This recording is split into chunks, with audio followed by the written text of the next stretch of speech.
mais uma vez aqui, infelizmente a última desse projeto, mas eu tô feliz da vida de estar aqui com vocês. Mais uma vez gostaria de agradecer os infinitos comentários maravilhosos que eu tenho recebido. É muito bom receber o feedback de vocês, porque assim, a sensação de que eu tô conversando olho no olho, de que tá perto e de que é uma conversa mesmo, é muito legal, muito legal.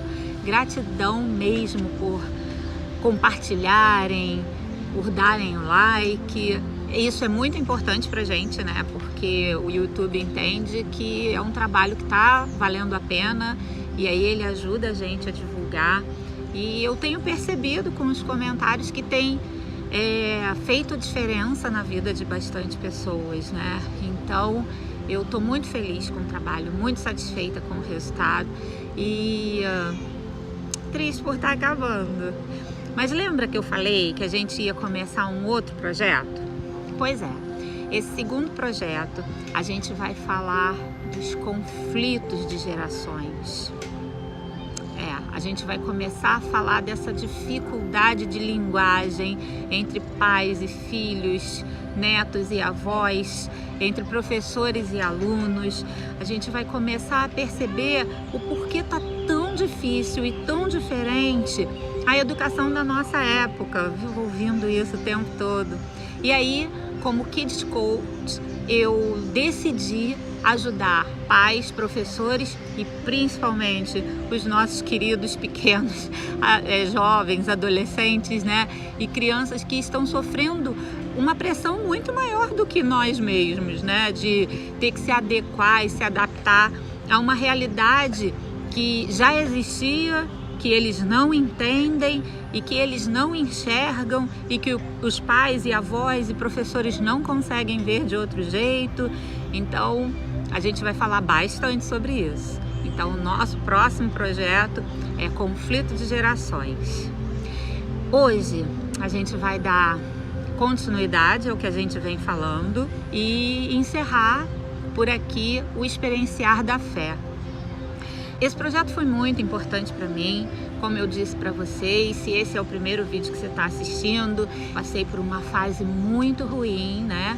Durante uma depressão que durou quase 2 anos e meio e que foi um período de muita escravidão de mim, dentro de mim mesma, de onde eu percebi que existiam 2 de mim, né? E eu fui espectadora da minha própria loucura e que fui abençoada em perceber que eu poderia tirar proveito dessa situação. E aí criei até um material chamado Depressão, como tirar proveito dessa situação, que está disponível lá no site do Multiplicando Bem-Estar. E durante esse período eu realmente decidi fazer um laboratório de mim mesma e entender o que é que estava acontecendo comigo e tentar avaliar a melhor forma de passar por isso e de ter uma chance de fazer ganhos disso, né? De entender como é que eu poderia tirar proveito real dessa situação. E aí eu escrevi um diário, peguei um caderno e cada dia fui escrevendo um pouquinho e saiu um material que os meus amigos estão me incentivando a aplicar, né? Que é o Restabelecendo-se Após a Queda.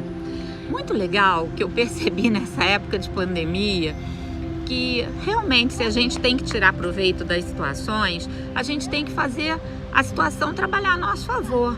Ficar presa dentro de casa por 5 meses podia ter sido bem castigador, bem depressivo, mas não foi. Muito pelo contrário. Aquilo que eu falei de decisão, a gente vai ter sempre condição de decidir tirar o melhor ou o pior proveito da situação que a gente está passando, né? E eu aproveitei e decidi tirar o melhor proveito da pandemia.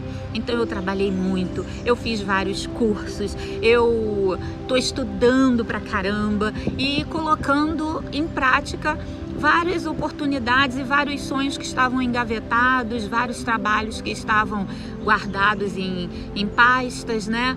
E obedecendo aí a sugestão dos meus amigos, trazendo isso tudo à tona. Eu realmente espero que isso possa ajudar a cada um que se identifique com esse trabalho e que tente tirar proveito do que está passando, tá? A gente hoje vai falar de tempo. Já que hoje o tempo é curto, né? A gente tem tão pouco tempo para falar e tratar de tudo que a gente vai tratar. Eu vou trazer uma experiência muito real que eu percebi em relação ao tempo.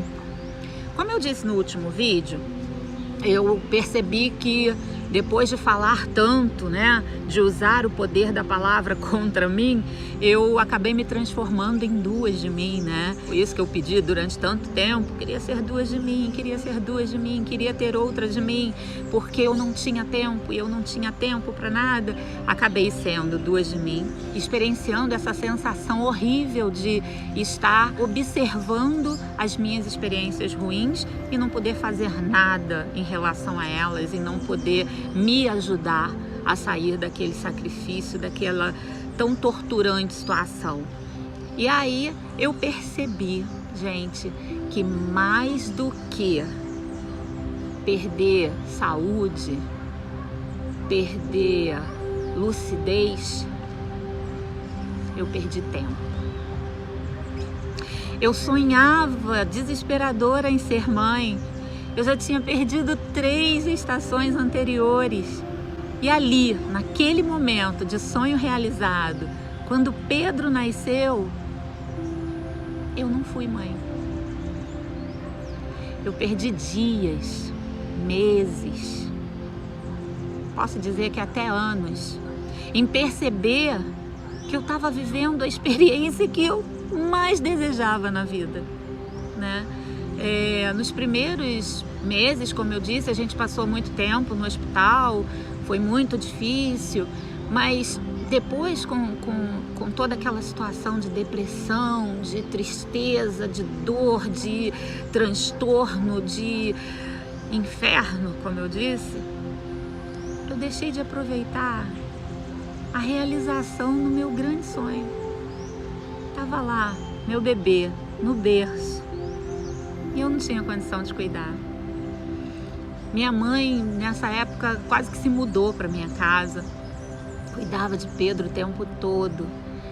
E foi tão incrível que, assim, nem gostava de pegar Pedro no colo. Eu tinha uma sensação de que tudo estava me incomodando, inclusive o meu sonho. O meu próprio sonho me incomodava. E ele estava ali. E aí é tão engraçado, né? Quando a gente pede tanto, a gente sonha, idealiza e pede, e ora, e implora a Deus, e é concedido, e nem se dá conta disso. A gente faz isso o tempo inteiro. A gente faz isso o tempo todo, de pedir, ter realizado o pedido, o desejo, o sonho, e nem se dá conta disso. E quando eu percebi que o que eu mais tinha perdido foi tempo, e eu só percebi isso muito tempo depois, tinha um vazio tão grande dentro de mim. Eu não tinha sido mãe de um bebezinho, eu não tinha amamentado, eu não tinha trocado fralda, eu não tinha dado o primeiro banho, eu não tinha. Eu percebi quantas coisas eu roubei de mim mesma. Quantas oportunidades eu roubei de mim mesma, quanta sabotagem eu fiz comigo. E aí perceber que mais do que tudo isso, eu tinha perdido tempo, me deu desespero. Porque assim, muita coisa na vida a gente pode repor, né? A gente hoje faz reposição hormonal, reposição capilar, reposição vitamínica. Mas tem uma coisa que não dá para repor, é tempo. Ele não volta.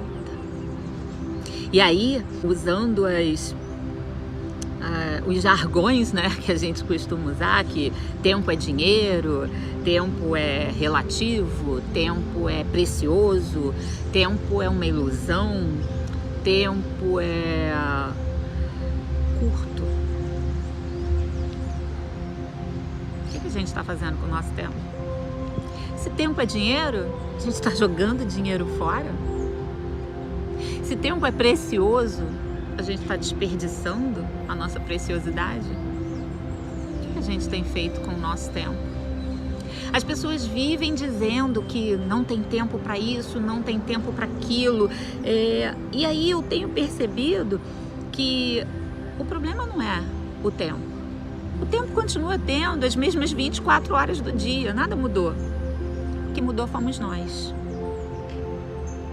Ao invés desses cursos e livros e propostas de como administrar o tempo, a gente devia começar a aprender a administrar as nossas prioridades. Muitos dos meus clientes que eu atendo viviam reclamando que não tinham tempo para A, B, C. E agora, na pandemia, 5 meses em casa, não posso fazer isso, não posso fazer aquilo, não tenho nada para fazer. E continua reclamando de falta de tempo. Será que a gente aqui não está interpretando isso diferente? Será que a gente entendeu o que é tempo real pra gente? Qual é a sua relação com o relógio? Quem é que manda nessa relação? Óbvio, e isso já é notório e comprovado, de que as redes sociais têm nos roubado muito tempo. Mas elas são as vilãs? Será que elas é que são as vilãs? Ou a nossa falta de autoconhecimento, a nossa falta de prioridade é quem nos rouba o tal do tempo? E mais uma justificativa a gente arranjou para acusar alguém das nossas incapacidades. Porque assim, tirar tempo, só quem pode fazer é você, por você mesmo. Às vezes a gente fala, né, fulano me fez perder tempo.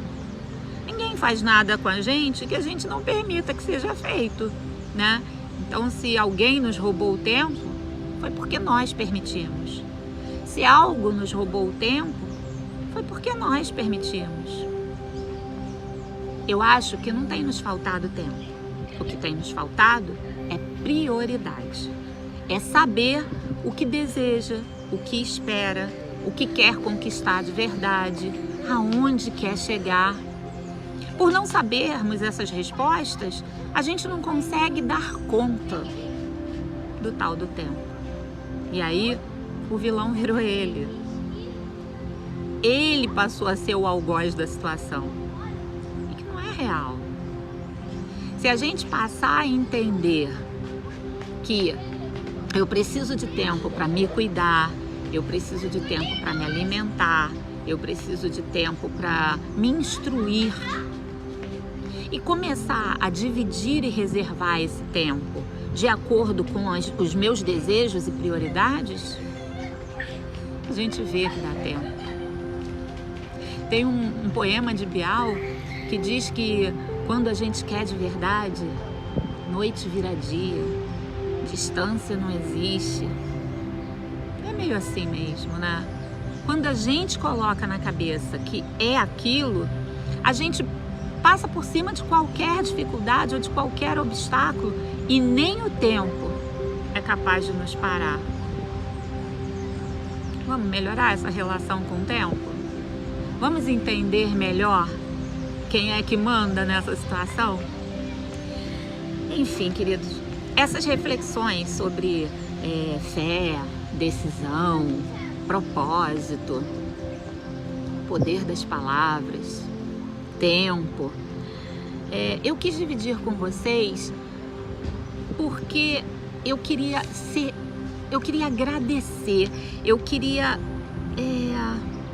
retribuir ao Deus, ao universo, tudo aquilo que eu consegui adquirir com essa experiência de me autoanalisar, de me auto-observar, de prestar atenção em mim mesma, de querer entender o que eu quero, o que eu preciso, qual é o meu limite, qual é o meu máximo.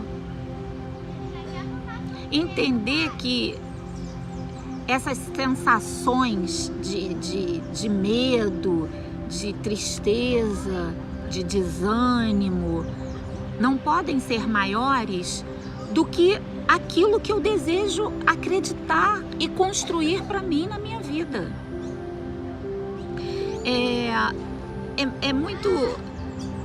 É muito importante perceber que eu caí no tal do buraco, que eu saí e que eu sobrevivi a esse buraco. E por isso querer ajudar tanta gente a não cair nele.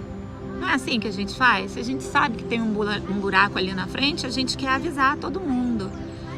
Mas mais do que impedir ou avisar alguém para que não caia no buraco, hoje o meu grande esforço é fazer com que muita gente saia dele.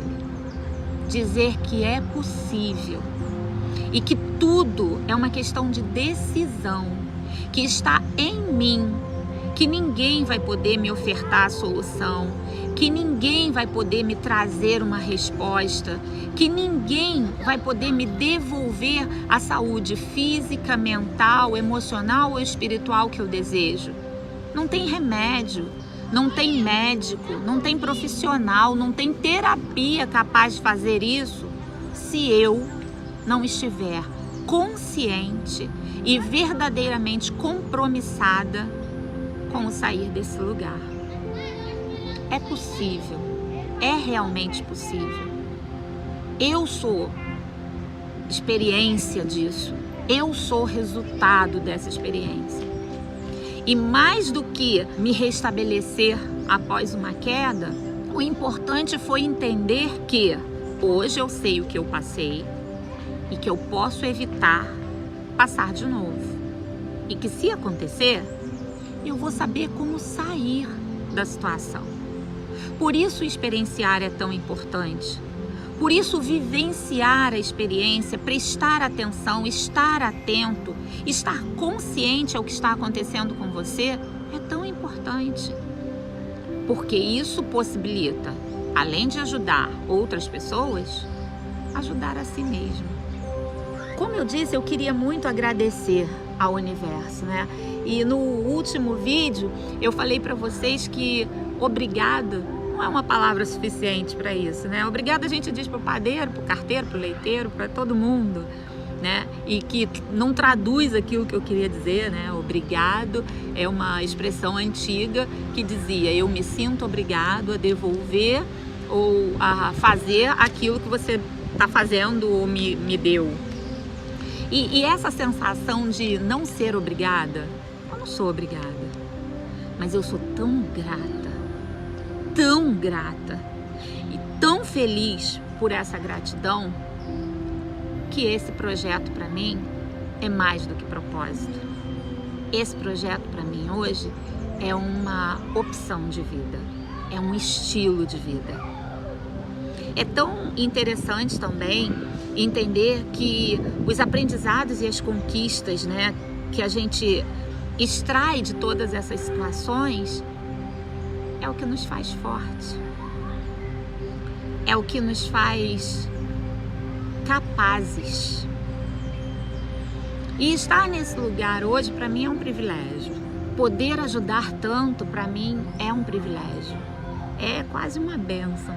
Eu agradeço a Deus todos os dias, assim, por me usar nesse lugar, por me permitir entender o que é a dor dessa outra pessoa e colaborar com a solução dessa dor.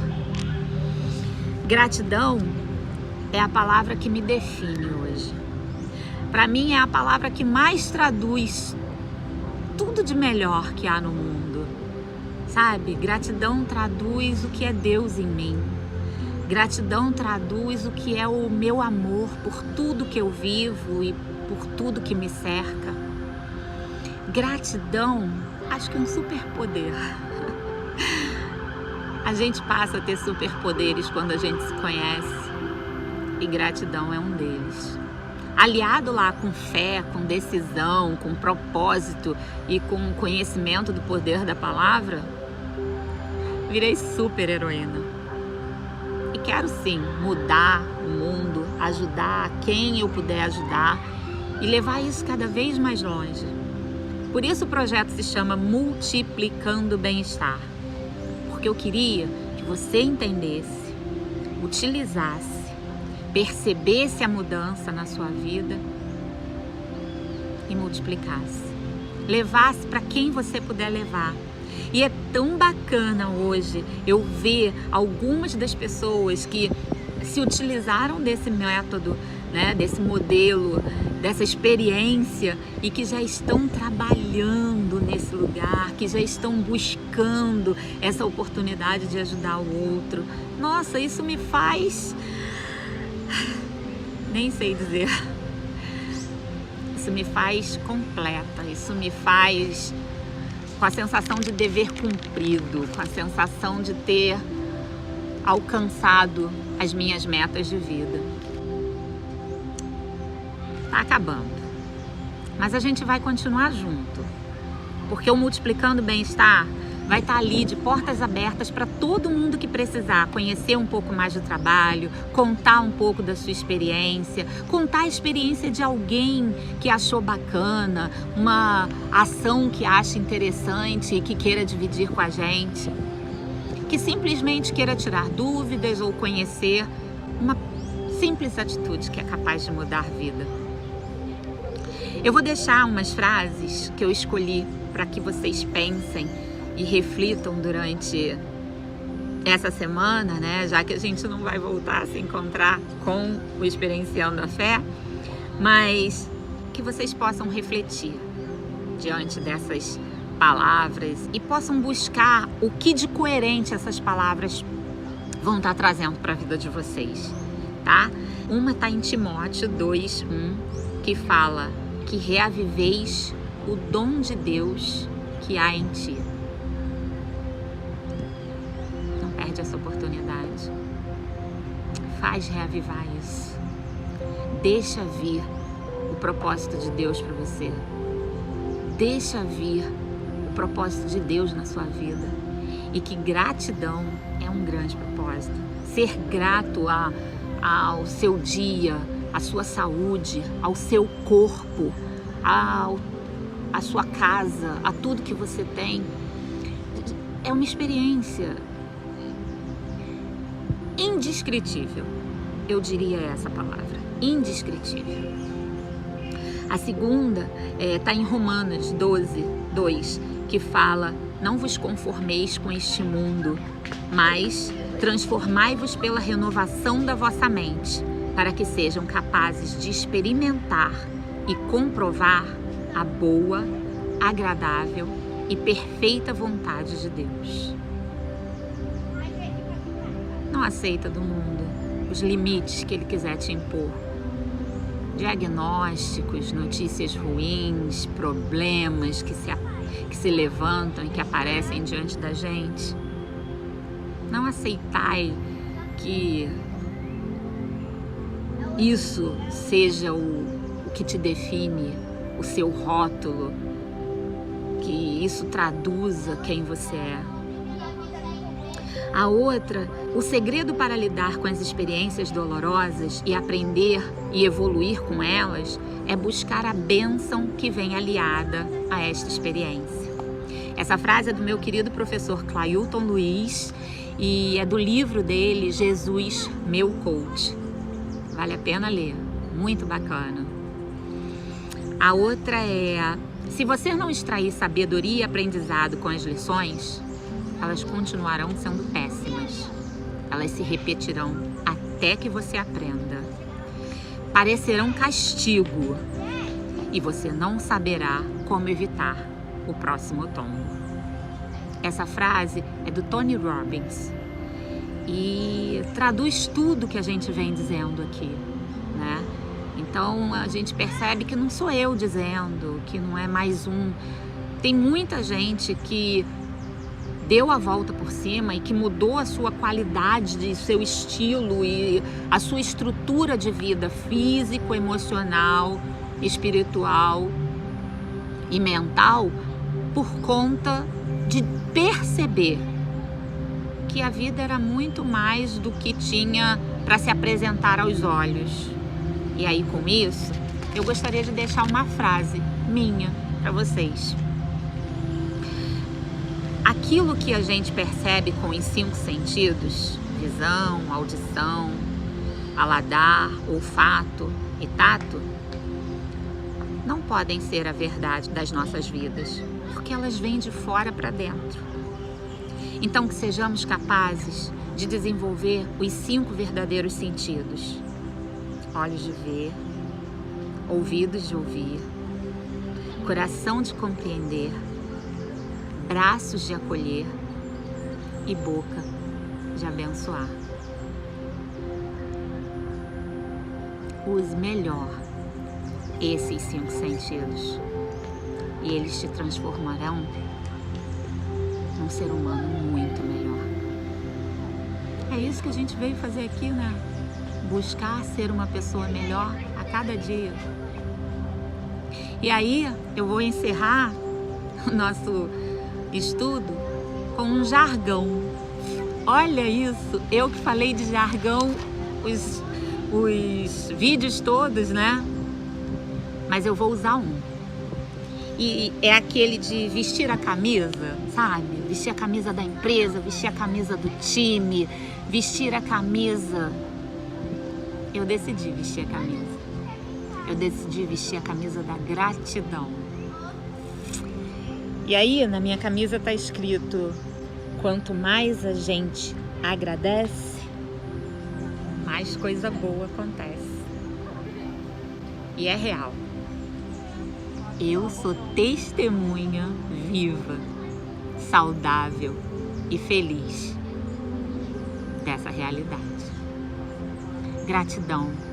Gratidão por me ouvirem, por me darem a oportunidade de estar perto de vocês, por me dar a oportunidade de contar a minha história.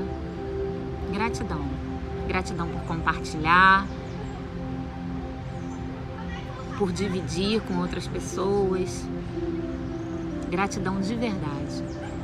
Foi maravilhoso esse momento que passamos juntos.